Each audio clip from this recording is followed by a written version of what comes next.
And actually, we'll use the hand voting for today with our system. So if everyone all in favor, please raise your hand. All opposed? All right. Motion approved, 4-0. Thanks so much. And Kayla, if you wouldn't mind turning on your microphone. Got it. I just did. Perfect. Okay. So one of the things that we wanted to do for this meeting is actually move agenda item 4 up and agenda item 7 up as well. So I think if no one's opposed to that, John and I can kind of kick off by discussing the meeting we had with the city manager at the beginning of the year, which I guess, oh my gosh, it's January, so it was only a couple weeks ago. John, do you mind if I start? Please. Okay, great. So we met with the city manager at the beginning of this month to approach him about what it would take to get a new library. So it's been something in discussions across the city probably for the last 20 years. And so because he's new and because I guess, as board members, we are looking out for what's best for our communities with regard to the library, we wanted to see from his perspective what he thought it would take. He went through a couple of things with us and was very insightful. I really appreciated he was very honest, very open. And, some of the things he highlighted were, if we're going to pursue this opportunity, it would be, 10 to 15 years before we would have any kind of new physical structure. We would require an immense amount of community support because of the costs associated and council buy-in. And then something he highlighted too were the importance of partnerships. So partnering with other community organizations, partnering with county organizations that might also need a space. And what I really came away with is that if we're looking to pursue a brand new facility, it's in our best interest to partner that facility with other services. So for example, that could look like a senior services facility or a big structure where people could plug and play.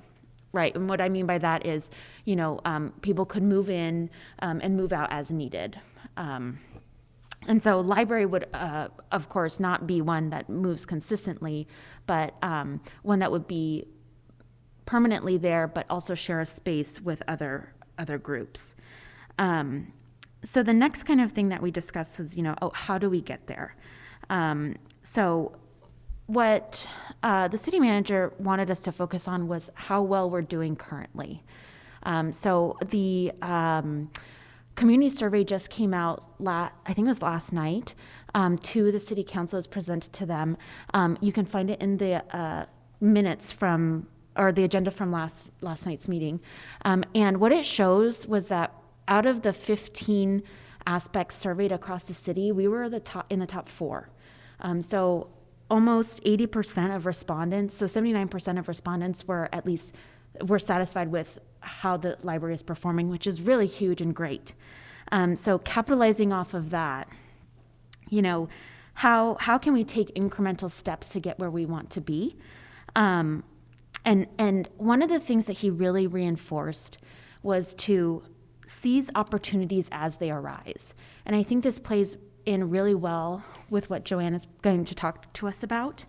But I kind of wanted to give you an overview of, what we talked to him about and what I left the meeting feeling like. I think we have an amazing opportunity right now to increase our partnerships and then to build support across the community to get to where we want to be in the next 15 years. However, there is an interim step there, right? We have a facility that's over 40 years old. And, we have seen from people say that they love the library, but we've seen how we're going to need to make changes to accommodate, the community's interests and what they need the library to be.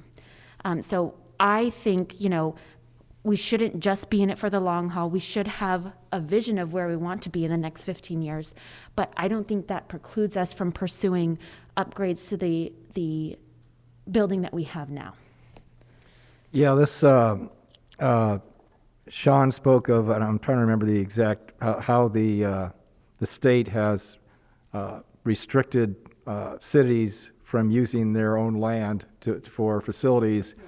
They, if you want to build something that has low-income housing in it, you're in good shape. But there's other things that could be done, such as some type of social service facility, like Sean mentioned, seniors. A lot of seniors in Escondido.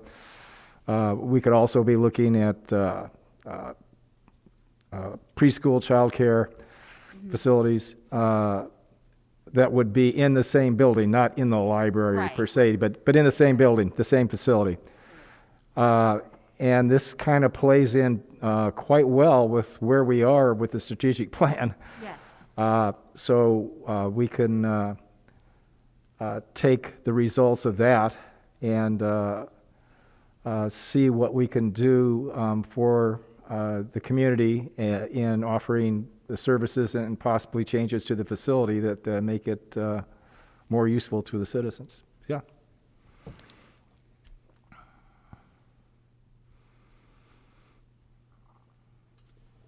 Any questions about any of that? So, if I understand it correctly, you're talking about a partnership that uses the facility, but the partnership doesn't intertwine with the library, right? Correct. Well, it could. And when we talk about a facility, we're talking about a brand new Right. facility, right? So people wouldn't be going to our current library, and we wouldn't be hosting,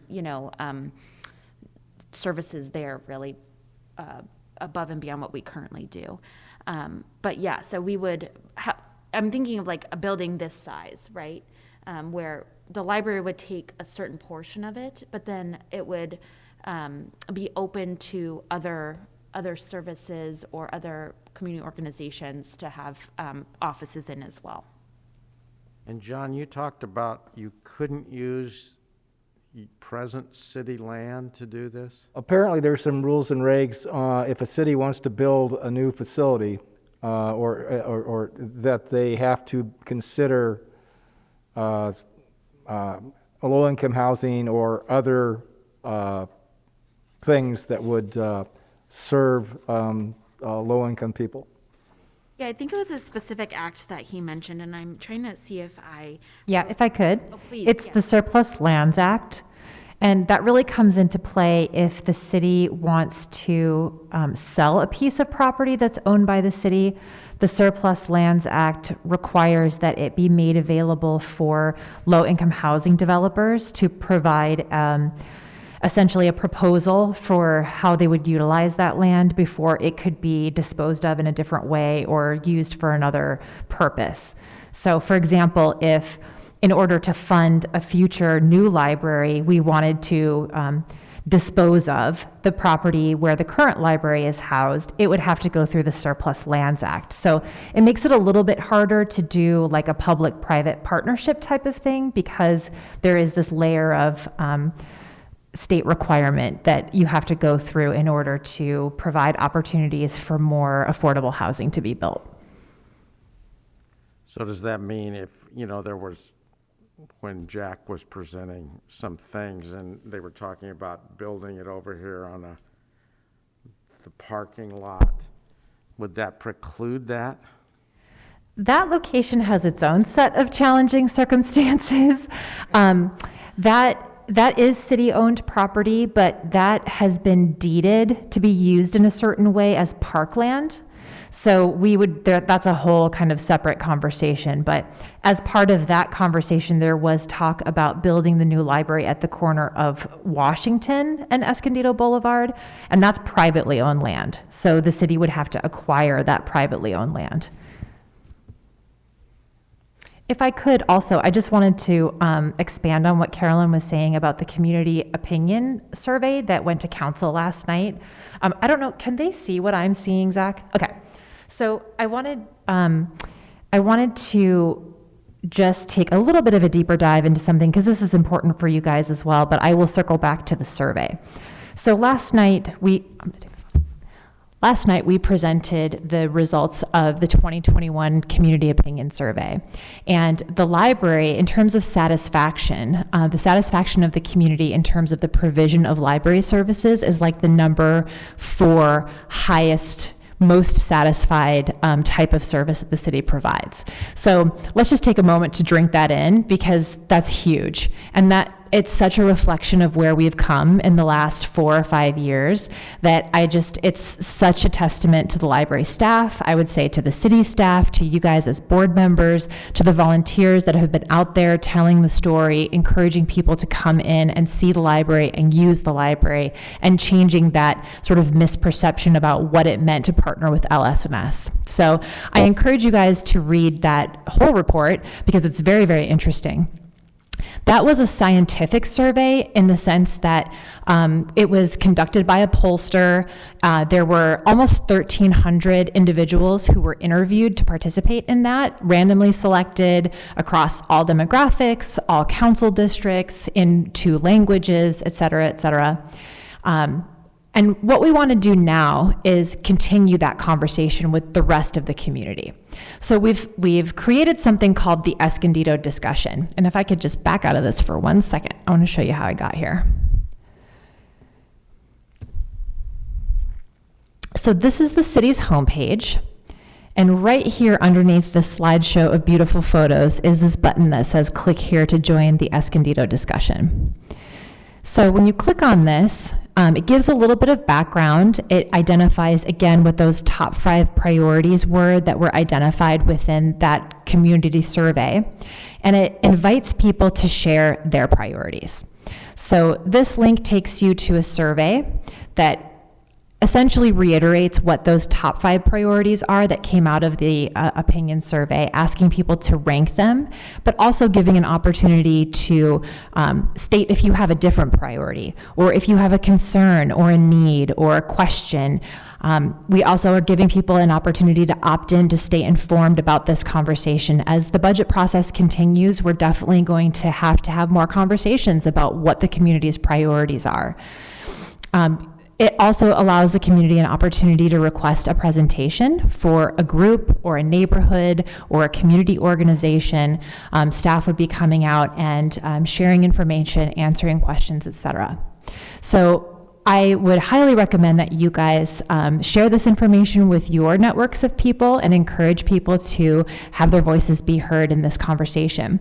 Now, circling back, at the bottom of this page, under the additional information links, is where you can watch the presentation by Dr. Tim McClarney from True North Research.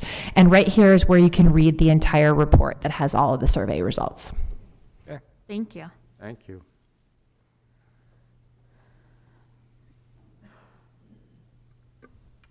Would you like me to go forward with my presentation, or were you still discussing? The other part of it, we're seeing, making improvements to the library over the next 5 to 10 years as one thrust of what we need to do. But what we'd like to explore, and we started it off as saying this is an exploratory meeting, how do we get to the point of getting the community to approve the funding for a new library, and how do we make that plan to get there robust enough that changes in city council, mayor over the next 10 years make it very difficult for them to torpedo it or push it off. Right. So I don't have the answer to that. I don't think anybody does, but that's what we want to do, is try to move forward with a plan robust enough, with enough support, that it will actually get through.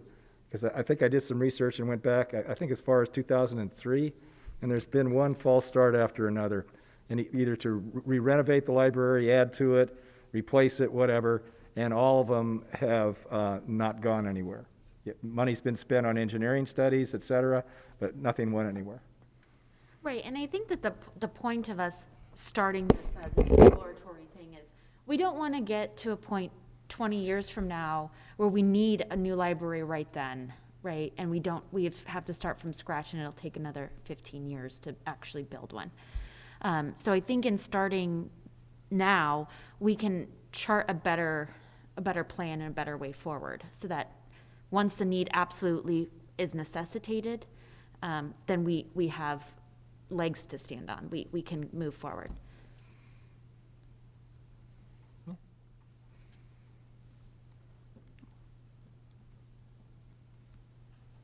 only question I have is how are community partnerships going to happen? Like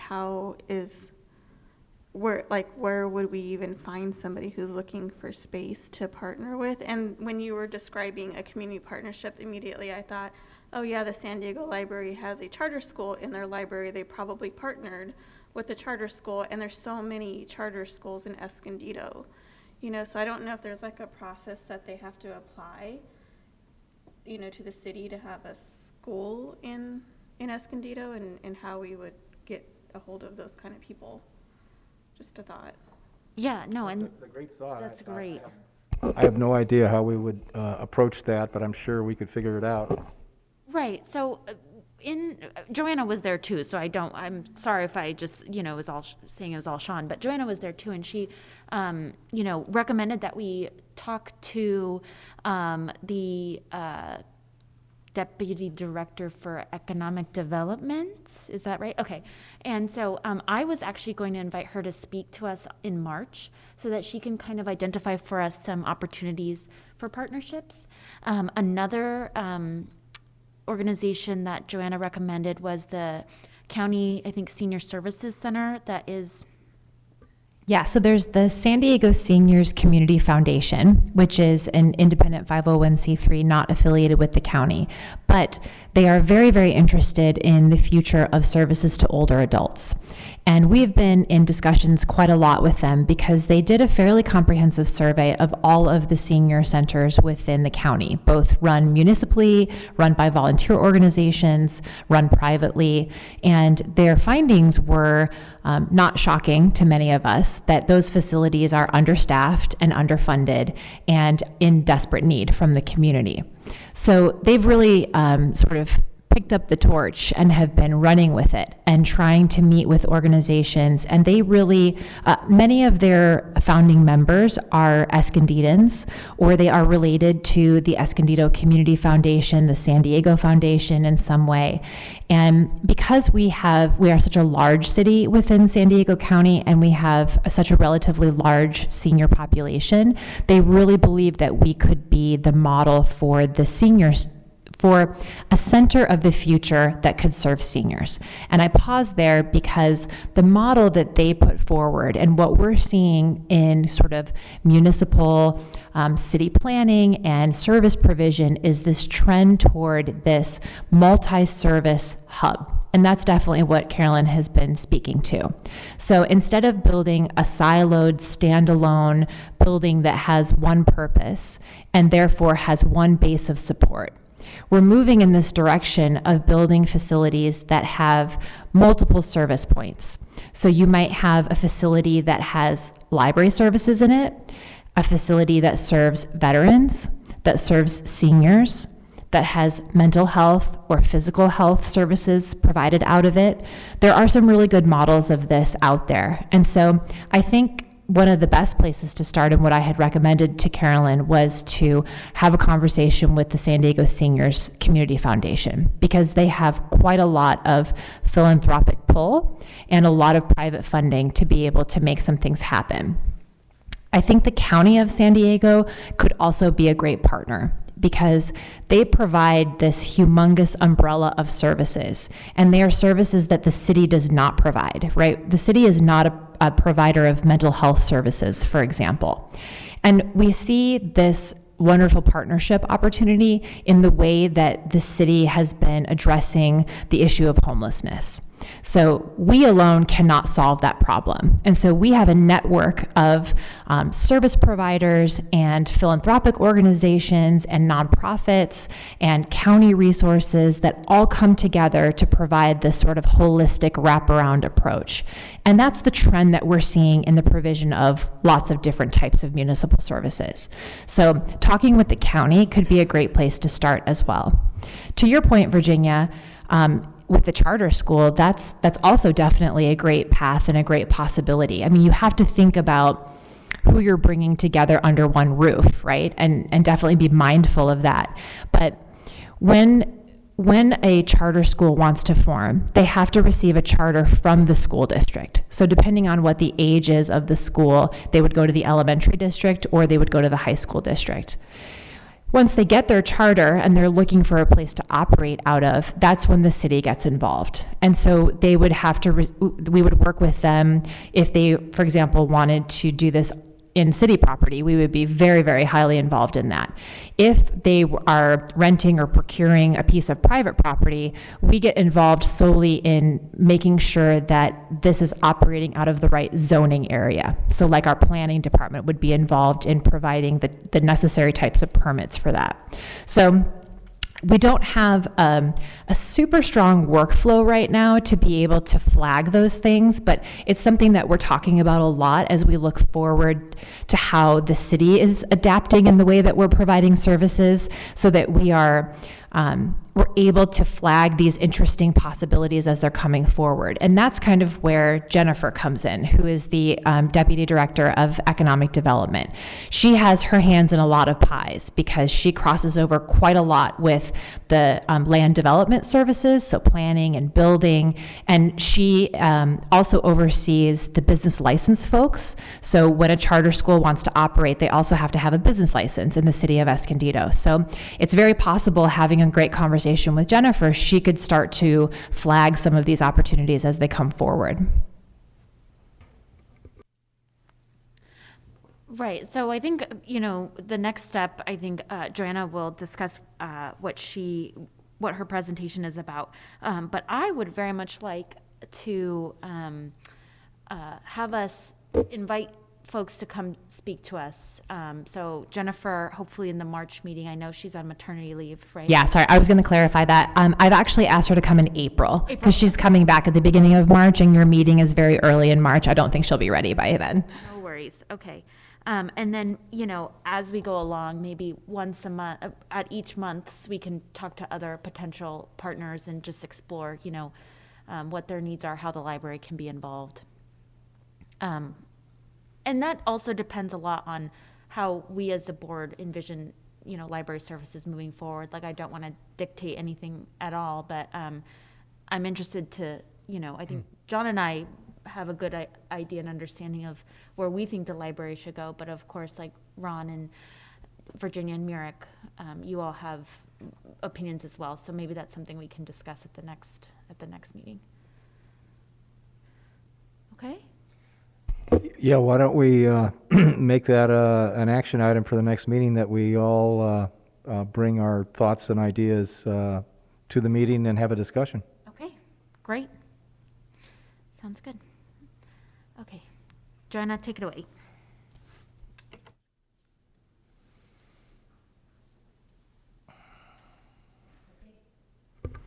Thank you for that wonderful lead-in, Carolyn. I am here to chat with you guys about a really incredible opportunity. There is a library infrastructure grant that's out there, and we want to discuss it with you guys and get some direction and vision and talk about next steps. So the Building Forward Library Infrastructure Program is a state-funded program. It is based on a provision of $439 million in one-time funds over the course of 2 program rounds. There is a matching requirement, and I'll talk a little bit about that in a second. The application is scheduled to be released in February and will likely be due in mid-March. This, literally, as I was putting this presentation together earlier in the week, I happened to go on their website, and that was the latest update. And so it's a little bit shocking to me that nothing has come out on the listserv, because, obviously libraries are eagerly anticipating this, as the application was supposed to be released in December. So I know that the state is just struggling, like many of us, being underwater, understaffed, dealing with COVID and all of that. So there may be some flexibility in this, but as of right now, they are hoping to release that application in February. The awards would then be announced for this first round in spring of 2022, and all funds, regardless of which round they are awarded in, must be expended by March 31st of 2026. as Ron will certainly know, we have not seen this type of library infrastructure funding in more than 20 years. I mean, since before I started working for the city. So this is incredibly exciting and an incredibly wonderful opportunity for us to breathe some new life into that facility that we know we're going to be in for the immediate future. So going back to the matching requirement, there's a lot of terms and numbers and things that the state library uses, so I won't belabor that too much. But there is a data point called the Local Operating Income Per Capita Number, the LIPC. And based on our fiscal year 2021 LIPC number, the matching requirement could be reduced for us from a 100% match to a 50% match. And that is very significant when we start talking about the scope of the cost of this project. There are 23 jurisdictions of libraries throughout the state of California that have lower LIPC numbers, which is very few, right? There are like 176 jurisdictions in the state of California. So my point being, it's very likely that our match would be reduced to 50%.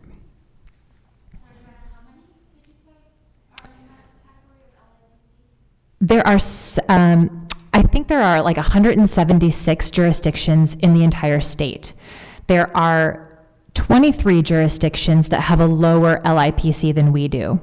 And of the 78 jurisdictions in our same level, we are number 17. So we have a very, very strong likelihood of being able to have our match reduced.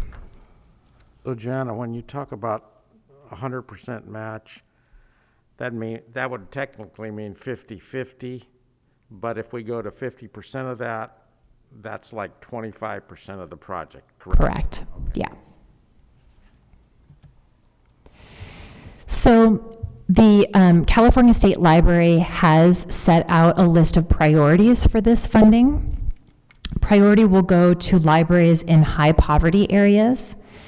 Out of the 1,127 library locations across the state, we rank number 142 in terms of the percent of our population living in poverty. So that's a little bit of a double-edged sword, right? Obviously, we don't want to have a high percentage of folks living in poverty, but in circumstances like this, it's a positive because it helps us to qualify for funding for projects like this. Critical maintenance and infrastructure projects are also a very high priority for this.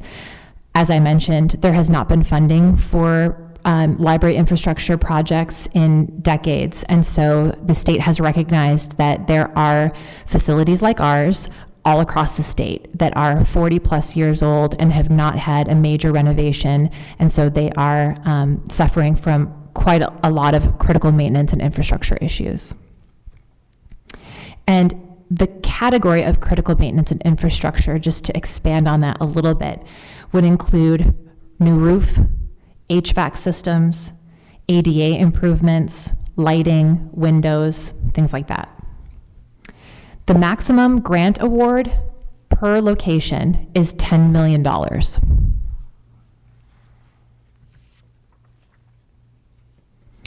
So as you guys heard, Catherine Taylor Design is a consulting firm that is focused on planning, engagement, and interior design for libraries, higher education institutions, and community spaces. They were hired by Library Systems and Services to help us assess the existing facility to determine what's working and what can be improved in order to create more user-focused spaces. Catherine met with library staff, myself, other city leadership, including the city manager and other city directors, for initial feedback, and then combined that with data from the community that has been provided over the last several years of annual surveys and data that was included in your previous strategic plan. That really has served as the starting point for a redesign of the existing first floor of the library. If it's your recommendation to the City Council for them to authorize staff to apply for this infrastructure grant, then extensive community outreach would be done in order to help shape the vision of the final design. So that would include obviously input from you, from the Library Foundation, the other library support groups, the community at large, and other general stakeholders. So as you'll see on the screen here, we've divided the potential improvements into two categories. At the bottom are the critical infrastructure and maintenance improvements, like the things I listed earlier: lighting, roofing, HVAC systems, plumbing and ADA upgrades. And then the top part are the modernization amenities, which are really the things that the community cares about. It's what makes that facility more usable, more functional, more appealing for them. One of the things we talked about when we met with the city manager is that in order to gain enough support for a new library building, we really need to focus now on building that base of support through partnerships, but also through making the facility that we have more appealing and attractive to the community that we have now, and who will be voters moving forward, or supporters moving forward, fundraisers moving forward, etc. So some of these modernization amenities, again, these have come from feedback from the community, from feedback from staff, and from feedback from our city facilities folks, and conversations like we had prior to this agenda item about what the future of the library really should look like. So that really focuses on reimagined functional spaces. We hear a lot about the marketplace concept, the desire for the community to have a place where they can come and hang out. And generally they want to do that around food, right? They want to grab a cup of coffee and they want to be able to grab a book or sit on their laptop and hang out. And this was reiterated, at least in the focus group, the current focus group for your existing strategic plan that I attended myself. We heard this quite a lot. Flexible meeting, study, multi-purpose programming spaces are very, very important, right? With all of the telecommuting that's happening, with all of the different programs and services that the library already offers, we need a flexible space to be able to accommodate all of the various and sometimes unknown needs of the community, right? None of us are futurists, and none of us probably could have ever known that there would be self-driving cars at this point. So we don't know what the future holds and what types of programs or needs a future community is going to have. So we need to build a space that is flexible and adaptable, and these types of meeting rooms and spaces would accomplish that. We also looked at rooftop and carport solar systems. We have these in several other city facilities. They would complement the existing battery storage unit that's already in place at the library and could result in roughly a 60% offset to our annual electrical usage. That is another important element in this grant to the state library, is obviously renewable energy and renewable resources. So incorporating that as much as possible would strengthen our application. We also feel that it's very important to have an improved Friends of the Library storefront bookstore and a more efficient space for them to operate within. Right now, they are kind of located all over the library, and it's strenuous on the volunteers, and it takes up a lot of space. It's not an efficient use of that space. And they generate a lot of income for the library that goes back into funding programs. So the better, more beautiful and inviting marketplace storefront that we can provide to them, the more they can support library operations. More efficient staff workspaces, allowing for the creation of more public spaces. Again, this building was designed and built in 1980, designed in the 70s and built in 1980. And so the way that people worked back then was very different than the way that they work now. So we are able to work more efficiently. We have more sort of co-working opportunities where people can share spaces. We have a lot of technology that we've implemented over the years with RFID and AMH. So there's not as much need for the vast back of the house spaces that library now affords. So being able to reconfigure some of that will also allow for more space for the public. Signage is very important. We've talked about that. The Library Foundation's mural is a huge step in the right direction to identifying that building as the library, but we need better signage both on the interior and the exterior of the facility. Landscaping is also very important. We heard this a lot in the focus group that I attended, that it makes a big difference when you're walking up to a facility about the idea that you have walking into it, right? As you're seeing it for the first time, you're making a value judgment. So being able to improve the landscaping on that campus will make a big difference. And then furniture, fixtures, and equipment. This is FFE is a term that we use in the library building world, and it's essentially just that, the light fixtures, the furniture, the tables that you have, all of those little things that are lumped into a category that help to improve the aesthetics and functionality of the facility. So all told, we have a rough order of magnitude budget, which is that ROM number at the top, of about $13 million. And this also includes design costs and permitting fees and contingencies and all of that. So it's very likely that we would apply for somewhere on the order of about $8.5 million, and then with the 50% match, we would get to that roughly $13 million number. So we would be looking for the city council to approve roughly a $4.5 million match for this grant.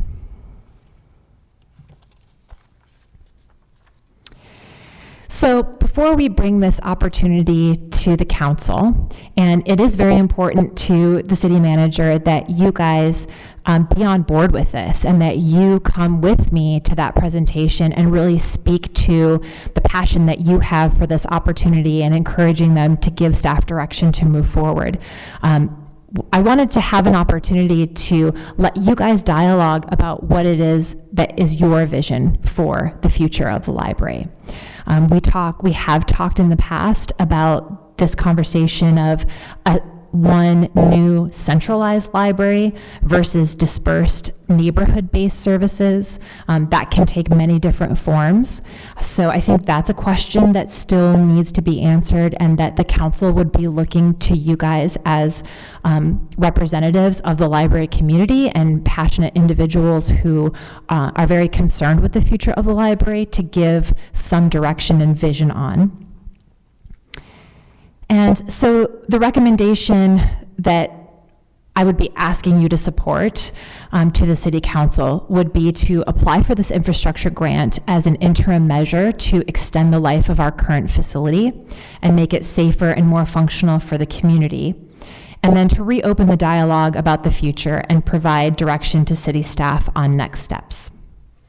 So that ends my presentation, and I'm here to answer any questions.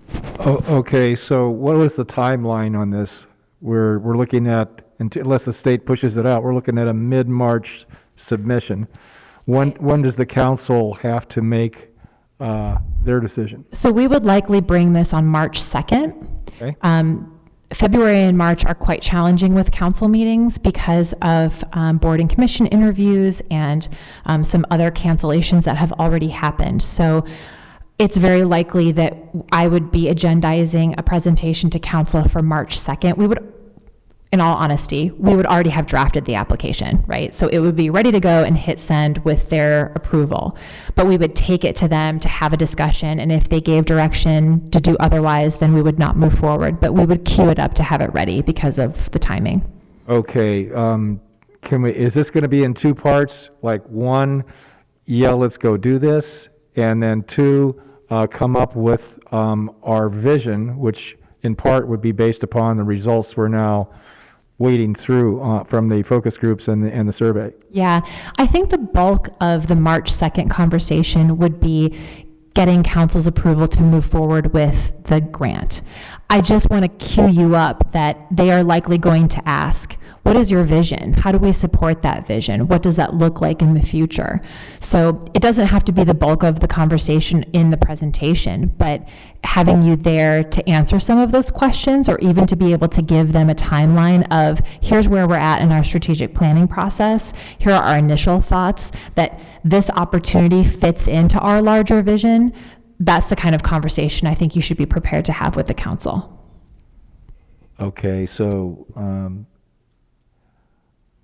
our next meeting is February 10th. Can, obviously, no more than two of us, be a subcommittee to come back and go over with the rest of us the proposed vision, or at least the framework for the vision, not necessarily what it is at this point, because we're still getting things together.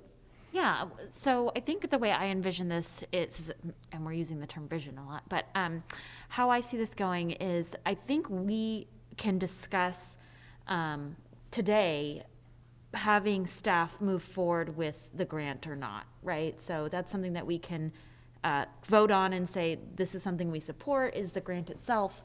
And then over the next 2 weeks, yes, we can come and, do research or whatever to present at the February 10th meeting what pillars we would like to say contribute to our vision, right? So the strategic plan, I think, influences a lot of the next 5 years. I don't know if we need to depend heavily on it to determine what we see as the next 10 to 15, right? Because I think one of the biggest questions will be new facility or not. If new facility, partnerships or standalone building. Okay, so we could between now and the 10th, have two of us basically build the presentation of what we want to say at the council meeting and bring that in for the rest of us to discuss and approve at that meeting. Would that work? Does that I don't know, does that make sense? Could we email one of you our input to include? Because I'm assuming that it would be you and Carolyn. Not necessarily. Okay. I was going to nominate you. I was too. You should nominate Merrick since he's not here. Yeah, good idea. But if only two of us are working on it, I'd want the input from others. Yeah, I think, can we leverage you, Zach, for input to you and then sharing it with I don't know how this works from a. Yeah, practically speaking, yeah, if it would be easier, given the time constraints, if you want to email me your recommendations, I can have that compiled and give it to Joanna so she has it ready for the next meeting and we can kind of go over that. That wouldn't be a problem at all. Okay, great. And then I think the next meeting would kind of determine for us what that presentation would look like to the council. I would be happy to help present at the council meeting, unless one of you would rather do so. But I think it would be really beneficial to have us all present and each of us speak too. I agree. I think that would just a few sentences, but I think it'd be useful for all of us to put our 2 cents in. Yeah. Yeah. So I think next meeting then will be more of a working group to just finalize and synthesize what our vision is.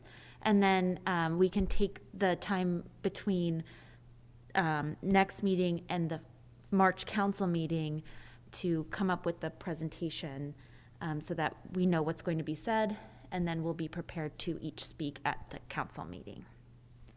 Does that seem feasible, Joanna and Zach? Yeah, I think so. Like you had suggested, I think probably it's best if you and I do the bulk of the actual presentation, but having each of you speak during oral communications, even reaching out to Jack Anderson from the foundation or having some of the other support group presidents be present. It's, the timing is tough. It's a very tight timeline. So being able to share this information with them, we'd have to do that relatively quickly. But I think, I've given you guys enough background here. I could share this presentation if you wanted to send an email to the other support group presidents and let them know about this. They can listen to this audio recording and hear the dialogue just so that they know kind of the direction that things are moving in. I think they'd be very excited about this and would be very willing to submit oral comment or come in person to the meeting and speak to the council on behalf of not only moving forward with the grant as an interim measure, but also re-engaging in a dialogue about the future. That's a great suggestion. Okay, so let's be clear about what exactly we're doing for the next meeting. Okay, so for the next meeting, we're going to, before the next meeting, we're going to email Zach our vision for the library for the future. And when we're talking about that, we're talking about 10 to 15 years down the road. Then, at next meeting, we'll share and discuss. Okay, so if two of us got together and worked on what like a subcommittee and sent that into Zach separately, I think that would be fine, Brown Act wise. Yes, Correct? yeah, you'd be fine to do that, and it's just however you'd like to go about it, as long as I'm receiving the input from all 5 of the trustees, and I can make sure that's consolidated and ready for your review at next meeting. Not a problem at all. Yeah. Okay. So what is the deadline that we should have our email to Zach? Probably the week before. So if our next meeting is February 10th, is that up? I understand. Yeah. So probably by next Thursday, I think would probably be good. You know, a week from today would be helpful to have it. That way I can have it ready to go a week in advance of the meeting. And if that's too tight of a timeline, just let me know, and I'm sure we can make it work. Okay. And Katie, do you have the email contact information for all of the other affinity groups? Yes, I can provide you with the emails for the presidents of the other 3 groups. Okay, great. And I'll take I've care got of it. that. I've got them. You've got them too? Yeah. Okay. I'll take care of emailing them and just saying that this is what's coming and we'd really love their input and support. And then as far as the grant goes, I'm willing to vote today to pursue, but we can have that, we can discuss what each of us thinks. Well, if we're just voting on wanting to proceed with application for the grant, I'm thinking we could vote on that now. Okay. Can I ask a question? If we did approve to move forward with the grant and then it has to go to council, when would Escondido have to put in the 4.5 million? So once we were notified that we've been a successful recipient of the grant, generally these things are reimbursement based. So oftentimes we don't actually have to put forward the money. We just have to provide documentation that we've paid for the equivalent amount of items within the project. Does that make sense?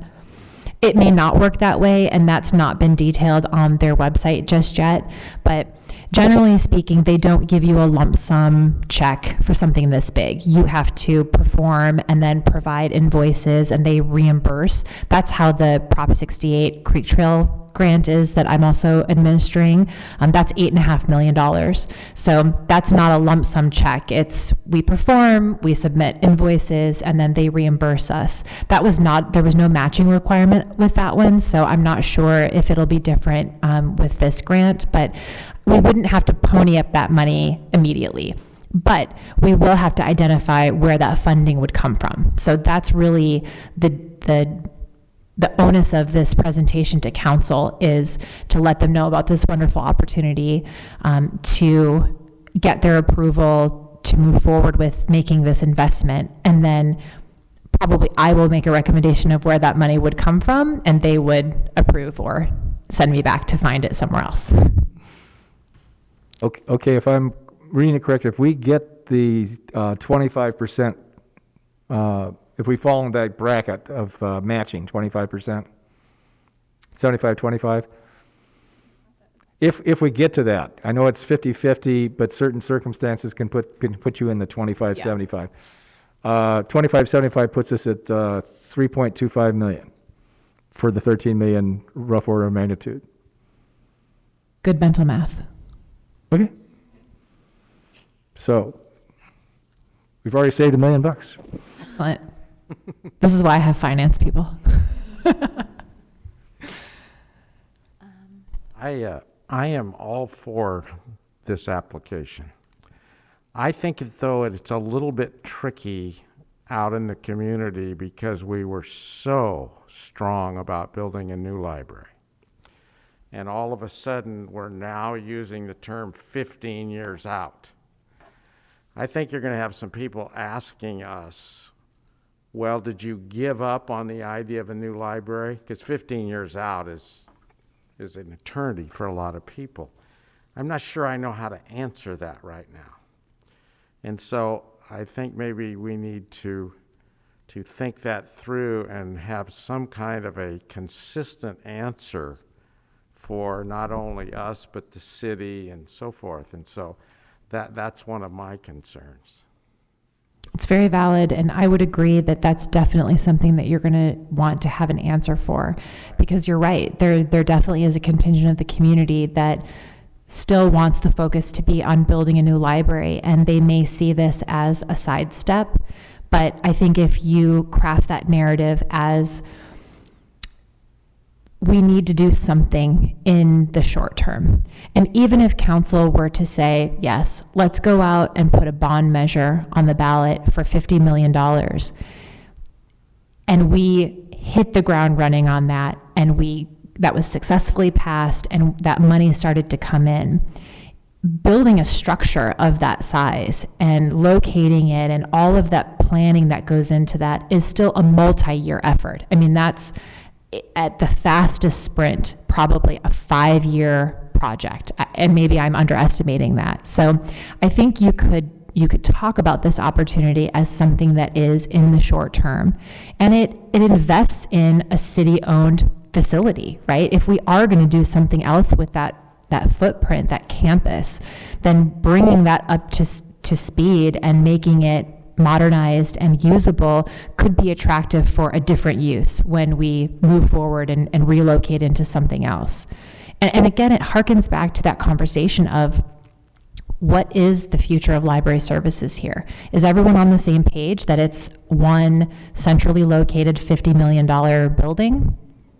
Is that a $50 million building that's just library services? You know, there's I think a lot of discussion to be had there. So I would invite that conversation from those people that you think will speak out, because I think that's feedback that you need to have and that council needs to hear as well.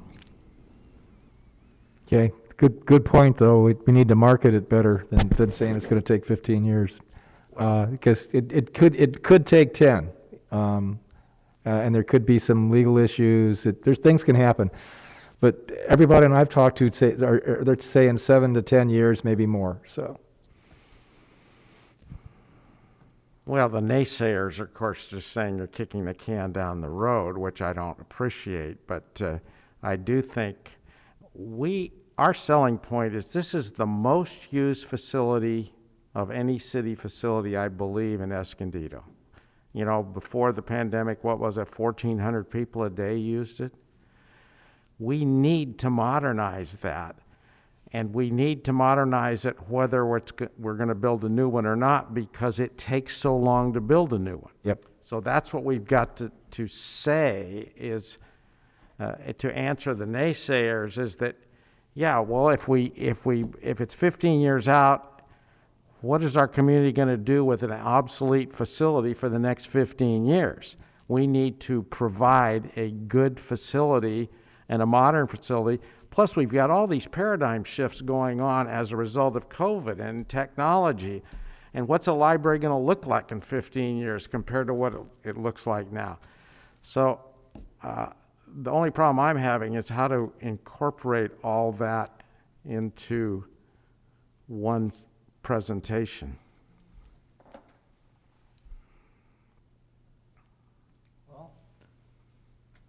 I like a good challenge. Well, and again, I don't know that we have to solve all of that in one presentation. I think we focus on the task at hand, which is having a dialogue with council, making a recommendation to them to move forward with this opportunity, justifying why it's needed. And in that conversation, you could bring forward some of this narrative, right? Our library serves more people daily than any other facility you own that the city owns. Right. And Yeah. that's our big premise, and we need to modernize it. Yeah. I think it's the how do you eat an elephant, one bite at a time, right? So one bite at a time, we go forward with this opportunity. We use that as sort of the launching point to have more dialogue and use that as sort of a placeholder of we're going to pursue this opportunity, but it doesn't mean we're not going to talk about those other opportunities anymore. We're going to keep talking about that, and we're going to present to you our vision of what library services look like in the future. Maybe that's after your strategic plan has been written. Maybe you come back and do a presentation, and it's at that time that you really present your fully fleshed vision of what library services look like, and then have that dialogue over 1 versus decentralized or whatever that happens to be. I don't think it has to all happen. I wouldn't recommend that it all happen on March 2nd.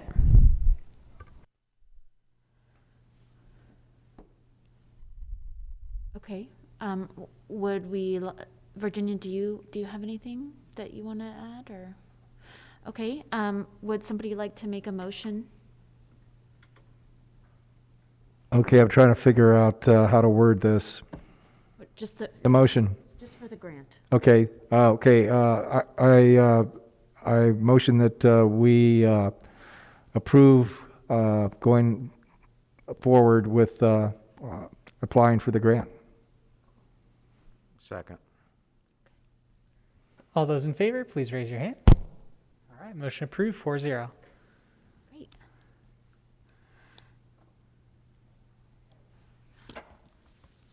Okay, well, thanks, everyone. I think we'll move now to item number 2, which is to review the COVID at-home test kit program.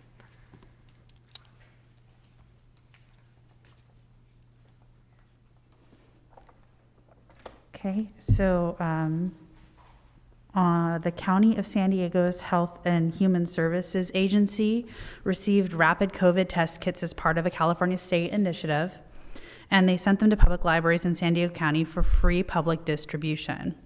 On Thursday, December 23rd, Escondido Public Library received 2,000 test kits. Each kit has 2 tests in it. It's the same ones you can see, that's like the orange packaging.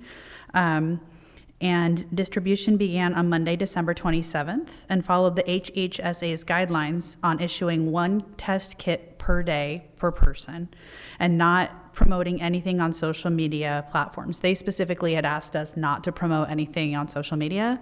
The library ran out of test kits on Wednesday, December 29th at 7 p.m., so only 2 or 3 days we had them because it spread like wildfire. People were super excited to come pick them up. And when we talked to the HHSA, they did say that there were no more kits expected, and that the state will now be focusing on issuing the test kits to school districts, which is an anecdotal aside I can attest to because my child is in 1st grade and the school district started distributing them. So. Well, very cool. Thank you. I was interested. I think I called on December 30th and asked if you guys still had any, but that's awesome. I'm very, very happy we were able to provide those through our library.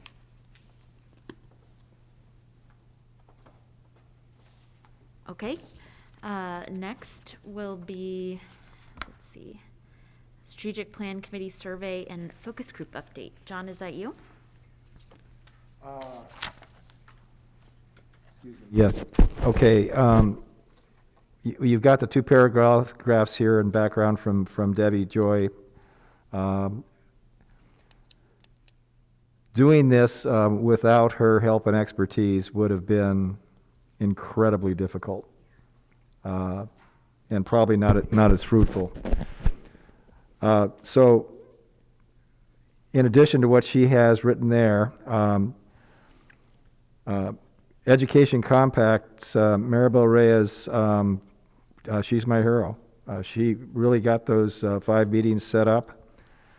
I was able to attend 2 live meetings that were done by, we had 5 meetings for the community at large, and we had 5 meetings set up specifically by Education Compact with people who are either in or serve the underserved community. I attended 3, 2 live and 1 Zoom of the at-large meetings, and 2, let's see, what I got, 2 of Compact's meetings, and I'm not going to go over individual results and stuff. I will say the most energetic responses were the first meeting, the at-large meeting, Monday, I think Monday the 10th, and the most heavily attended meeting was the one with cafe. There were, I counted a total of 27 participants, plus the facilitator and me who hid in the background. I didn't attend any other of the Education Compact meetings simply because it was pointed out to me having an old white guy in the corner of the room might hinder open communication. So at the cafe one, on the Zoom, I just hid myself, which you're able to do, and listened, and it was, for the other meetings, I got maybe a half a page of suggestions, wrote down the ones that I thought that were key. With the cafe meeting, I have 2 3/4 pages. I mean, it was a lively group. You got a lot of people who are in charge of or part of organizations that are involved in serving the Escondido communities, as well as I think there was about 8 or 9 people who work for Compact. I don't know their exact name, but they're like caseworkers or counselors.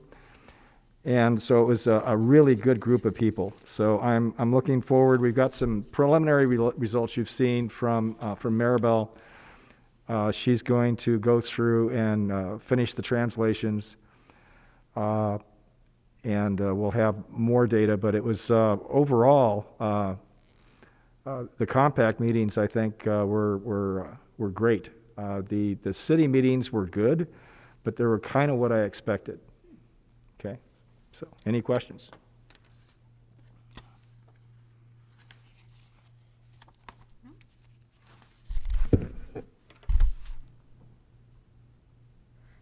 Okay, no questions, then we'll move on to the trust report.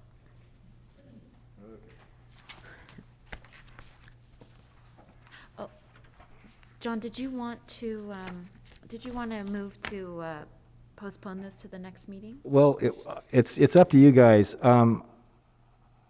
This is I'm 1 month away from my 3rd year on, and possibly final year on the Board of Trustees, and I still don't really understand. I know there's money to be spent. I know there's money that's been budgeted, but I don't understand how all this is set up. And the questions that I have, I don't know if we could get through them all in 20 minutes. And there might be questions on the answers to the questions. And there might be discussion beyond that. So I'm happy to postpone, if I have a lot of questions, if you guys want to go through it, great. If you want to postpone it till the next meeting, since we're already going over an hour now, I'm good with that. This is not a time-sensitive item. Are we allowed to do that, Zach?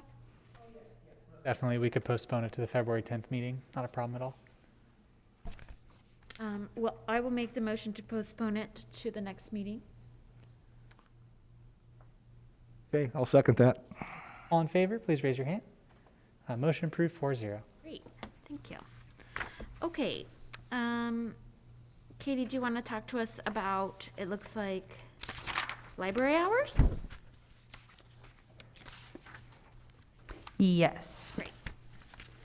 And just as an FYI on the trust report, we are supposed to host that quarterly. So that review gets submitted quarterly to you guys. With COVID, we had some little hiccups, but it's on track for this year. Okay. So I'll try and come prepared to answer questions next time. Okay, great. Maybe John can send over some of his preliminary questions to you before. Well, maybe I could get with Katie in the interim, and I can share some of the answers because, Virginia, do you have any idea what's on here? No.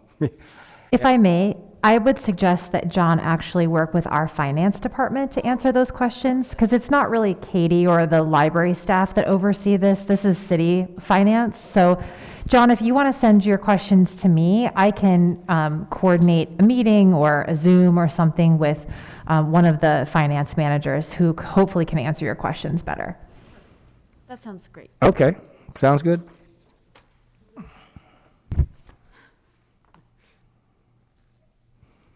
Okay, so the library hours, so I'm gonna just take this, because I'm, okay. So the goal would be to vote to approve the hours, and I'm just gonna kind of go over some basic data with you guys. On June 10th of 2021, you, the library board, approved a 6-month test of the current library hours, which included expanding evening hours during the week and no Sunday hours. The hours are listed on the sheet of what we are currently doing, and it has been in effect since June 10th. Monday, Friday, and Saturday from 9 a.m. to 6 p.m., Tuesday, Wednesday, and Thursday from 9 a.m. to 8 p.m. It is the recommendation of the Escondido Public Library staff that the library board approve the adopting these hours as our kind of permanent hours. Our analytics of door count, circulation, public comments, and policy changes, in addition to increasing programming, all support these proposed hours. I did some comparisons with door counts. When it was the recommendation to alter the hours originally, the following data was presented. This was back last year, I believe, showing that Sundays are the least popular, least utilized day among library users. When analyzing the same period of time, 1 p.m. to 5 p.m., from each open day in September 2019, which was our last, it was during the last year pre-COVID with our old hours, the following pattern emerged. I'm not going to go over those in detail, but if you look on the next page, it does show that you have the popularity is Mondays, then Tuesdays, then Thursdays, then Wednesdays, then Saturdays, then Fridays. So Monday being the most popular day of attendance at that time, and then Friday being the least. We utilized the same data in September of 2021, obviously not including Sundays since we are not open.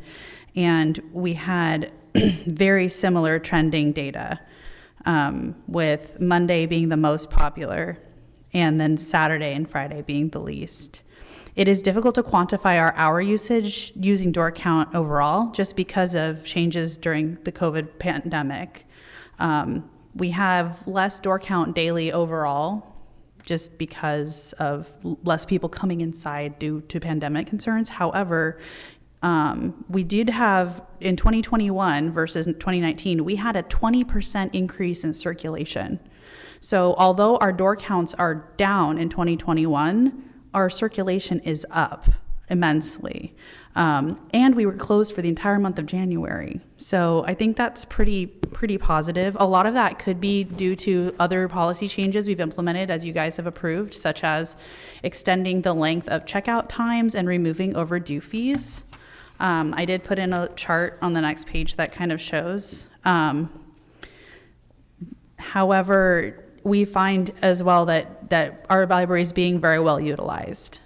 We also did offer 550 programs in 2021 and only 500 programs in 2019, and we're still having lower attendance. And again, I believe that is due to COVID. But using the evening hours, we're able to offer more adult programming in the evenings. And due to staffing, we never had programming on Sunday anyway. And as you could see, it was one of our lowest attended days of the week. In addition to that, patron feedback overall has been incredibly positive on the evening hours. Carolyn and I did have the one gentleman offer a complaint about not being open on Sunday at the Grand Avenue Festival. However, that is the only one that I have heard of that was complaining about not being open on Sunday. So that is kind of a very quick overview of the data, and I'm open to any questions. I have just one. The 20% increase in circulation, is there any particular media where that increase is? I would need to look at the actual breakdowns, and I do have that sheet available. You know, like I'm talking about like ebooks versus, Right. yeah. I'd have to look at the trends. We did see, once we did introduce Hoopla and Cloud Library, which were two more e-material platforms, that our digital circulation did increase quite a bit. We have about an average digital circulation monthly of between 12 and 14% of our total circulation is digital items. But I would have to take a look and see if we can see a trend on what has increased potentially in that time period. I do know that in the past, DVDs have been one of our highest circulating materials, and they're very popular. But I can run a comparison. Okay. Thanks. Well, my opinion is I think if something's working, you don't mess with it. I do have some questions, though, about the Pioneer Room. I've been twice recently, and it says on the door, closed due to staffing. What's the interface between us and the Pioneer Room?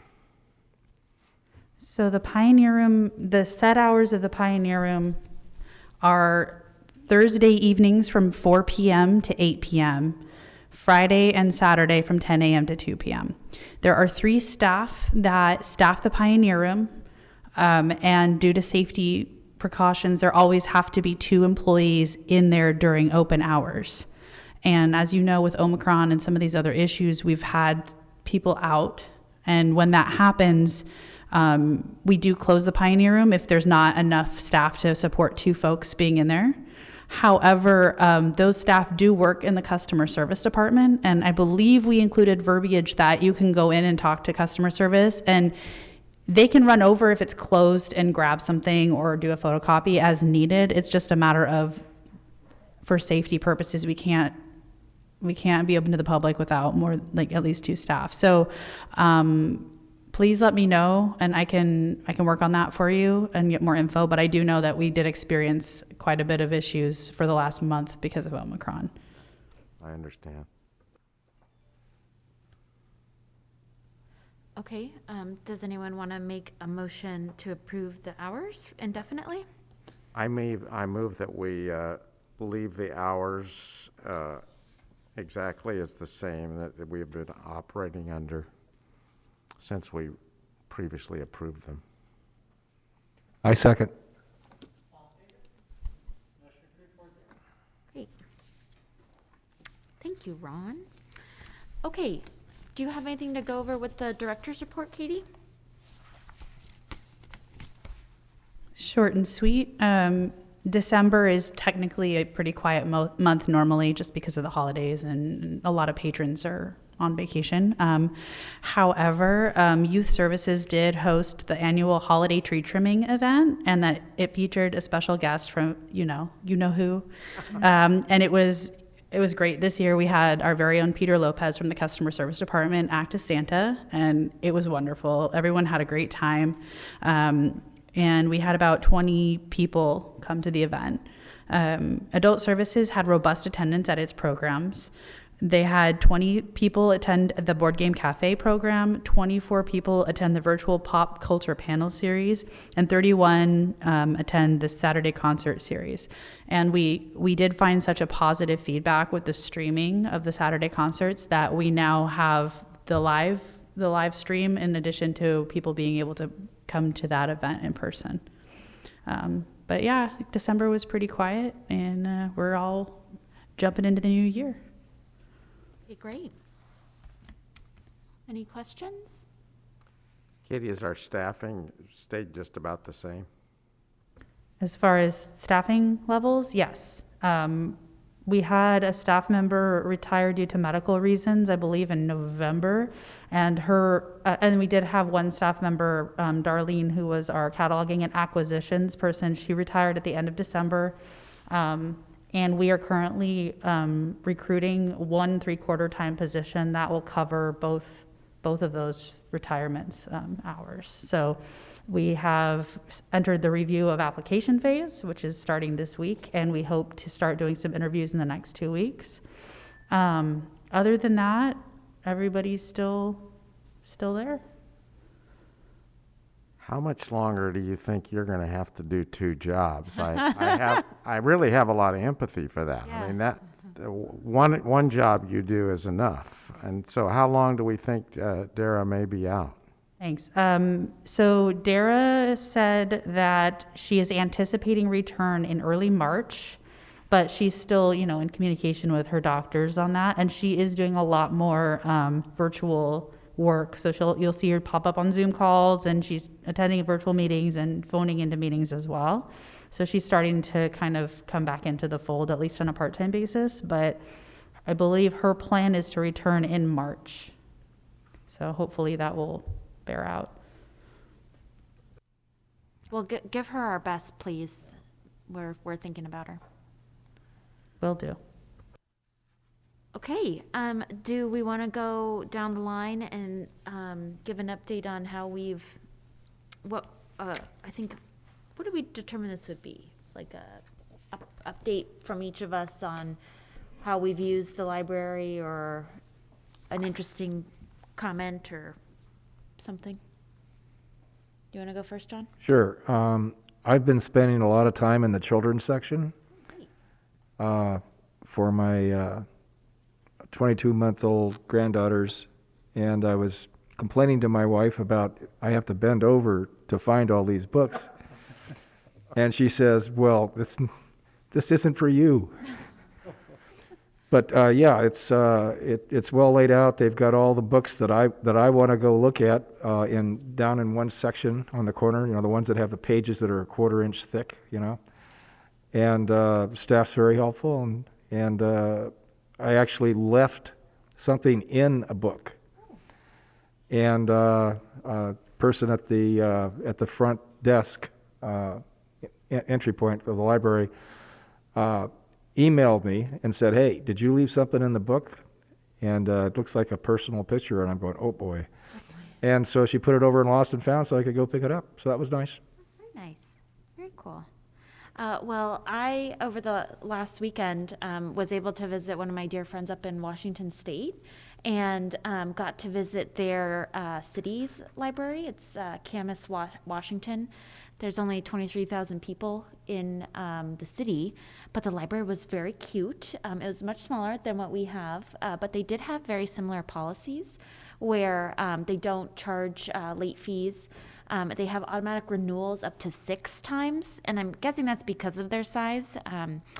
But yeah, I encouraged her. It was the first time she got a library card, and she checked out a bunch of books for her baby. So it was fun, and it was cool to see that they have a board as well of 5 people. And it was just cool to make the little connections and comparisons.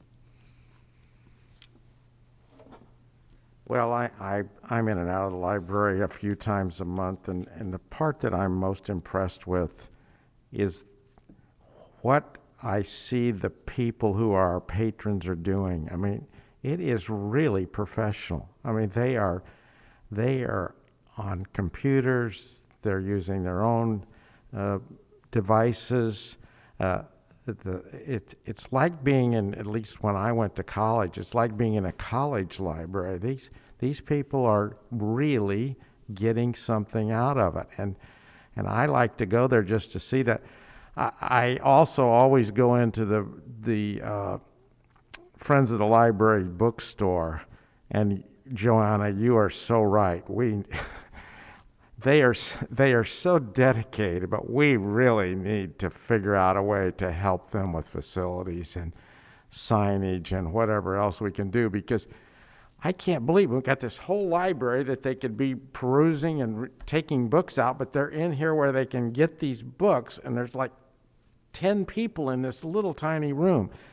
So I hope when we modernize, we can help them out, because they really are dedicated people.